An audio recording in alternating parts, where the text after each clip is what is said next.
halalan thayyiban, tapi yang kalian makan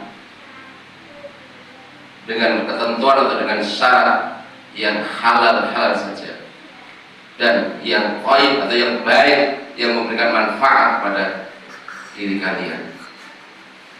Wala tattabi'u khutuwatis syaitan, dan janganlah kalian mengikuti langkah-langkah syaitan. Innahu lakum aduwwun mubin, karena sungguhnya syaitan itu musuh yang nyata bagi kalian.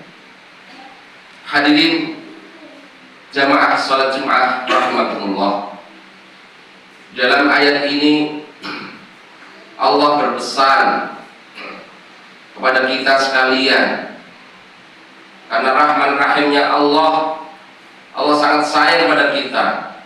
Di dalam urusan yang selalu kita lakukan tiap hari, Allah berpesan pada kita agar kita melakukan hal-hal yang baik, terutama dalam urusan makan ini. Ayat ini yang pertama memerintahkan kepada kita agar kita makan yang halal dan thayyib. Jangan sampai makan selain yang halal, yakni makanan yang haram. Allah perintahkan pada kita karena Allah sayang kepada kita. Ketika di dalam sebuah ayat ada sebuah perintah atau anjuran atau syariat apapun yang harus dilakukan oleh manusia, tentu hal itu akan membawa kebaikan bagi manusia sendiri, bukan kepada Allah. Begitu sebaliknya, ketika Allah melarang satu hal, melarang apapun, itu artinya bahwa larangan itu ketika dilakukan maka membawa madarat yang besar, membawa dampak yang negatif bagi manusia. Hadirnya dirahmati Allah, oleh karena dalam kehidupan kita yang sekejap ini, makan yang sekedar wasilah, perantara atau sarana untuk menyambung agar kita mampu kuat dalam melaksanakan taklif ibadah-ibadah yang diperintahkan oleh Allah.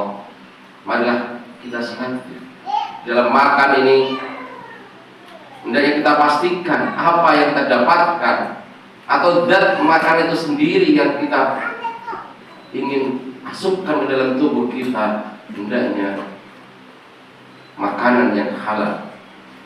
Ketika itu berupa sembelihan, maka pastikan bahwa itu hasil sembelihan yang halal, sembelihan yang diperintahkan.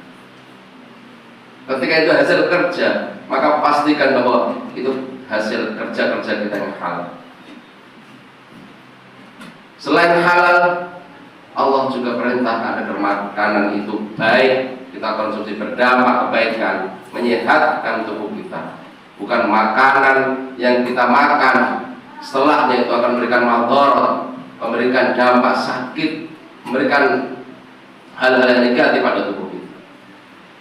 Hadir yang dirahmati Allah, itu perintah Allah dalam ayat tadi, Al-Baqarah 168. Yang menjadi pertanyaan bagi kita, mengapa Allah melarang kita atau Allah merintahkan kepada kita makan yang halal?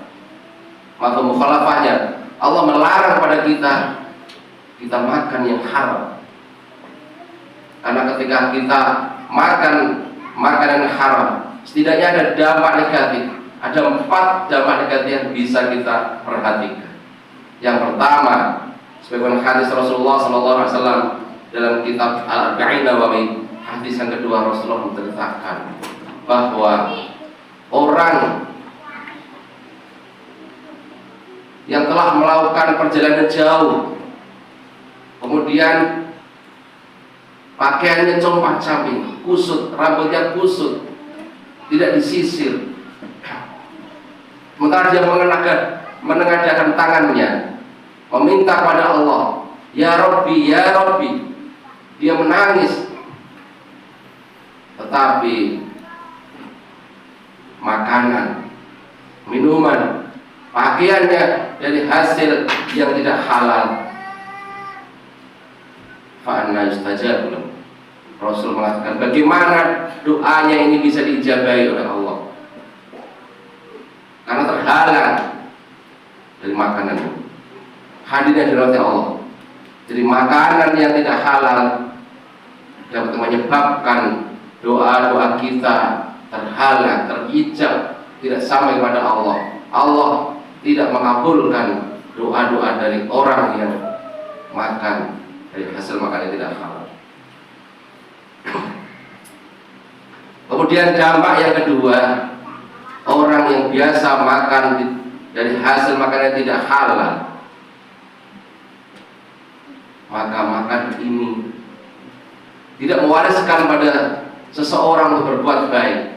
Makan ini menyebabkan orang menjadi malas berbuat baik. Makanan ini menjadikan seseorang ogah-ogahan dalam melaksanakan kebaikan. Karena hasil atau tubuh yang tumbuh dengan makan baik, maka dia akan berpikir, dia akan berbuat, melangkah suatu hal yang itu dampak yang kedua. Kemudian dampak yang ketiga dari makanan yang tidak halal adalah makanan yang tidak halal akan menyebabkan seorang mudah terserang penyakit. Mungkin di antara saudara kita atau kita sendiri ketika sering sakit, mohon maaf, hendaknya kita bisa mengevaluasi diri, menghisab diri, apakah ada hal-hal yang kita konsumsi tidak halal, ada hal-hal yang mengganjal dalam rezeki kita. Oleh karenanya, dalam forum atau mimbar yang sangat singkat ini, saya berpesan pada diri pribadi saya dan pada hadirin sekalian, marilah kita bersama-sama menengok ke belakang. Ketika Allah Subhanahu wa Ta'ala terlalu sering menguji kita dengan sakit, bisa jadi salah satu di antara sebabnya adalah karena kita sering mengkonsumsi hal-hal yang tidak halal. Hadirnya dari hati Allah. Kemudian dampak yang keempat dari makan yang tidak halal adalah sebagaimana hadis Abu Bakar radhiyallahu anhu, asal dari sahabat Nabi, sahabat Abu Bakar Siddiq pernah menyatakan, daging yang tumbuh dari makanan yang tidak halal, maka fannaru aulami, maka neraka itu lebih utama bagi dia.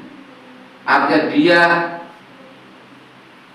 tidak pantas dimasukkan ke dalam surga Allah Subhanahu wa Ta'ala, kecuali Allah Subhanahu wa Ta'ala telah mengampuni. Hadirnya dirahmati Allah. Oleh karenanya dalam pesan Al-Baqarah 68 ini, halalan thayyiban, tapi kita perhatikan benar-benar dalam kehidupan kita, dengan ketentuan atau kesadaran kita, pekerjaan kita halal saja.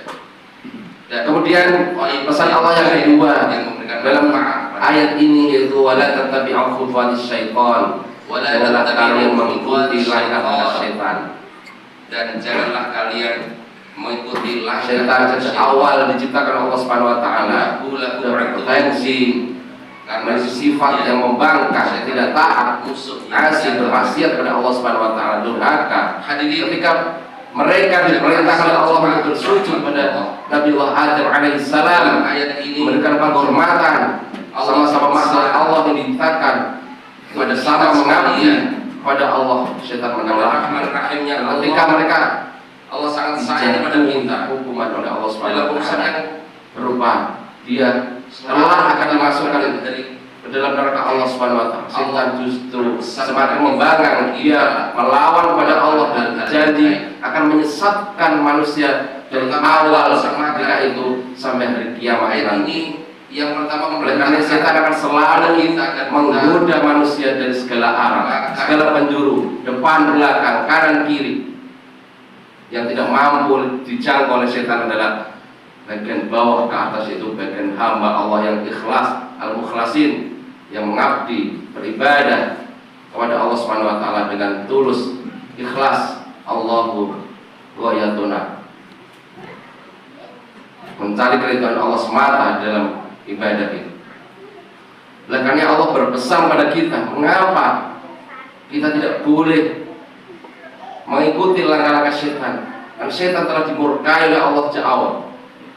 Allah menegaskan, innahu lakum aduwwum mubin. Sesungguhnya setan itu musuh yang nyata bagi kalian. Oleh karena perlakukanlah selainnya musuh.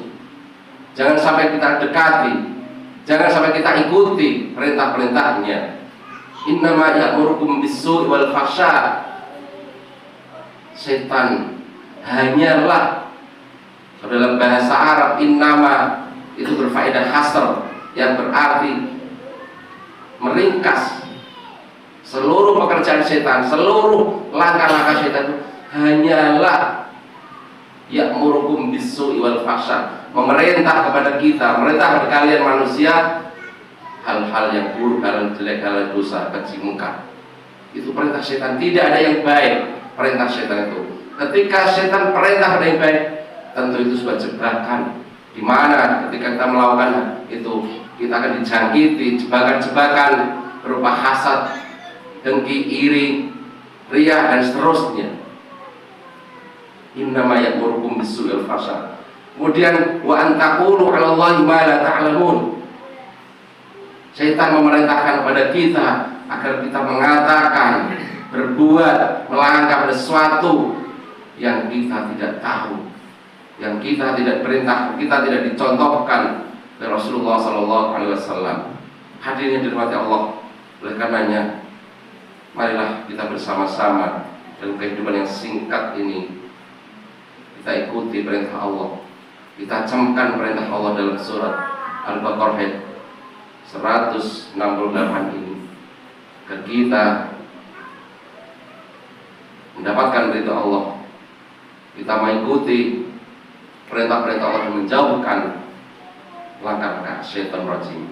Mudah-mudahan kita termasuk hamba-hamba Allah yang mendapatkan kemudahan bisa melakukan segala hal yang diperintahkan Allah Subhanahu wa taala, dan sekaligus menjauhkan jebakan-jebakan maupun mengikuti langkah-langkah syaitan rajim. Amin amin ya rabbal alamin.